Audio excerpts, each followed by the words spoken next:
perempuan itu jangan sampai yang paling baik untuk kita ambil faedahnya adalah jangan sampai perempuan itu dia menjadi satu hal yang menghalangi laki-laki untuk birrul walidain kepada orang tuanya. Ini banyak contohnya. Perempuan itu ingin dinomorsatukan di rumahnya sendiri, padahal laki-laki punya kewajiban untuk birrul walidain, punya kewajiban untuk menghormati orang tuanya lebih dari istrinya. Seperti itu. Bahkan ada satu cerita, saya menyampaikan satu cerita. Ini penting untuk kita perempuan tahu, agar kita itu bisa tahu posisi diri kita bagaimana. Sebenarnya untuk berkarir itu, kalau tadi saya juga bilang ke sama ibu, pintar-pintarnya perempuan komunikasi dengan laki-laki. Kan Ridho itu kan harus pintar komunikasi sebenarnya.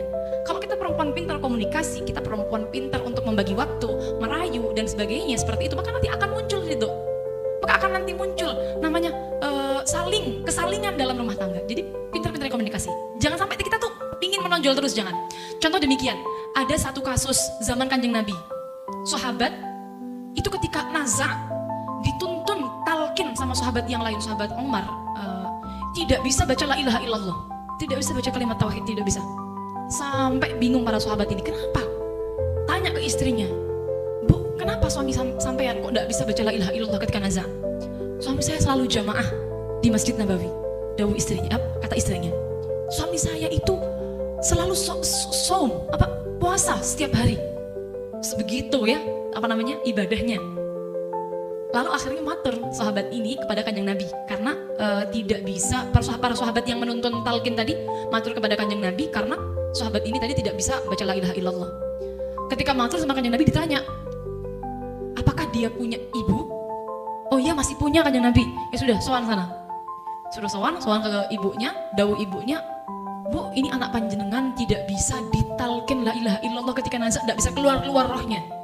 Dawuh ibunya, biarkan, salah sendiri, dia selama hidupnya selalu mementingkan istrinya daripada saya. Oh, ternyata sekarang ibu mohon maaf, banyak sekali laki-laki itu seperti ini, takut kepada istrinya, lebih takut kepada istrinya daripada takut kepada ibunya. Ibunya semisal, mohon maaf saya hanya menyeimbangkan antara isu-isu kesetaraan saja, bahwa ini di masa Kanjeng Nabi pun sudah ada loh, seperti itu loh, seperti ini. Ini ibunya bilang demikian, karena semasa mungkin hidupnya ibunya itu misal minta uang tidak diberi. Tapi kalau istrinya yang minta langsung jor-joran. Atau bahkan kemarin Habib Stegaf Barum juga dawuh demikian. Ada suaminya didatangi oleh ibunya minta uang sekedar hanya 50.000 oleh ibunya, tidak diberi karena dia takut, ntar saya izin dulu sama istri saya Bu, seperti itu. Tapi ketika istrinya datang, Pak tolong beliin susu anak sama pempes 250.000, langsung manut nih istrinya. Ya apa? Suaminya. Ini suami-suami yang takut kepada istri ini, maksud saya adalah bagaimana kita seorang istri jangan sampai jadi orang yang seperti ini. Seperti itu. Nah, ibu ini bilang demikian, biarkan dia tidak bisa nazar, salah sendiri sama saya semasa hidupnya, dia selalu mementingkan istrinya daripada saya. Akhirnya Kanjeng Nabi dawuh, bagaimana? Ya sudah, sahabat, kalau ibunya tidak mau ridho, bakar saja anaknya. Bakar saja anaknya. Di depan ibunya Nabi Muhammad dawuh demikian, bakar saja anaknya. Percuma ibunya nggak ridho, nanti kalau dia tidak dibakar di dunia, dia dibakar di akhirat dengan api neraka.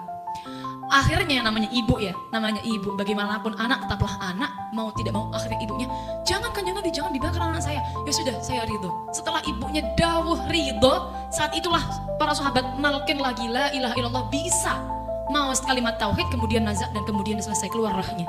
Maksud saya ini pelajaran penting bagi kita sebagai seorang istri. Saya banyak sekali mendapatkan curhatan, istri-istri ini curhat, suaminya lebih mementingkan ibunya. Lebih mementingkan ibunya. Istri-istrinya yang curhat, suaminya lebih mementingkan ibunya. Saya jawab, loh seharusnya demikian memang. Kita sebagai seorang istri harus pengertian. Kalau suami masih punya ibu, memang prioritas adalah ibunya. Kita yang nomor 2. Yang penting suami sudah melakukan kewajiban-kewajibannya kepada kita. Jangan sampai kita menjadi penghalang antara suami dengan ibunya. Itu yang penting. Itu termasuk adalah beban ganda.